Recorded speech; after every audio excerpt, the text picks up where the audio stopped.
Bonjour à tous, on se retrouve pour le quintet de mardi, direction l'hippodrome de Chantilly pour le prix de la Route des Princes, quintet qui va se disputer en Réunion 1 course 3, départ 13h55. J'espère que tout le monde va bien. PSF, 1600 mètres, 16 partants, quintet une fois de plus très ouvert. On va revenir brièvement sur la soirée d'hier soir à Vincennes, course par course correcte dans l'ensemble et un nouveau tiercé écarté quintet en 7 chevaux après celui de jeudi à Auteuil, mais les rapports sont moindres, bien évidemment. Alors j'essaye encore, des nouvelles images, des nouvelles lumières pour trouver vraiment le bon bout, donc ça a encore changé par rapport aux vidéos précédentes.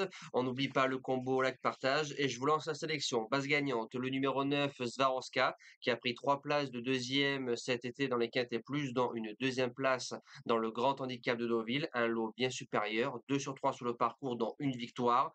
Placé de listed entre guillemets sixième. Alors quand je dis placé, c'est quand on a pris un chèque dans les 7 premiers. Et je pense que la jument peut remporter enfin son quintet. Elle est capable de le faire mardi sur l'hippodrome des Princes de Condé. En deuxième base, le numéro 1, Central Park West. Le sable, c'est toute sa vie. A fait quatrième d'un bon quintet cet été, le quintet où on touchait Cléora en base gagnante. Il y avait aussi Aska qui est une excellente ligne.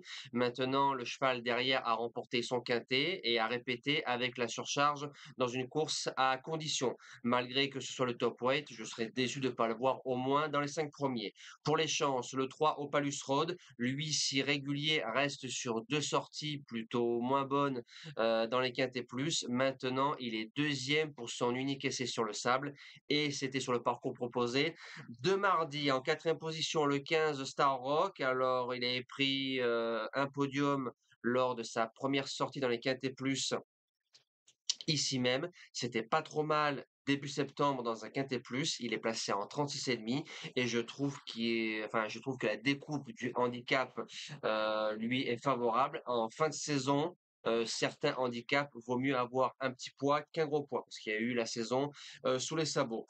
En cinquième position, le numéro 6 Tigre. Alors ça fait 2 fois qu'il est base gagnante, ça fait 2 fois qu'il est quatrième, ça fait 2 fois qu'on le monte course, ça fait 2 fois qu'il n'a pas d'excuses et ça fait 2 fois qu'il me déçoit pour la gagne. Maintenant, je l'ai peut-être surestimé pour gagner un quintet, mais pour les places, j'achète tous les jours. En sixième position, le numéro 2, Fredja. C'est une valeur sûre au niveau des quintés plus. Elle a remporté son deuxième à Deauville il y a quelques semaines, donc le deuxième de sa carrière. Maintenant, elle a la qualité pour répéter au moins pour jouer une place. Et sur le sable, c'est 6 sur 8. Septième position, le 10, Petit Pedro. Alors c'est un cheval qui va faire une semi-rentrée de 2 mois. Court bien sur la fraîcheur, il a prouvé dans sa carrière. Maintenant, c'est un cheval qui s'adapte à tout. Le terrain, la surface, il n'y a pas de souci fait entre 1300 et 1006 maintenant, il répète pas trop. Et je termine avec le 14 Abelard F. Tôt ou tard, c'est un cheval qui va prendre un podium dans un KT+. L'entraîneuse est en forme, c'est l'entraîneuse de Noir qu'on a touché en base gagnante à 8 contre 1 cet été. Et comme il redescend en 37 de valeur et qu'il a un ratio de 67% pratiquement sur le sable, 14 sur 21. Je me dis que tôt ou tard, ça va faire mal dans un quintet. Voilà, moi je vous dis à demain pour le quintet d'Auteuil. Prenez soin de vous, passez une belle semaine et merci à tous.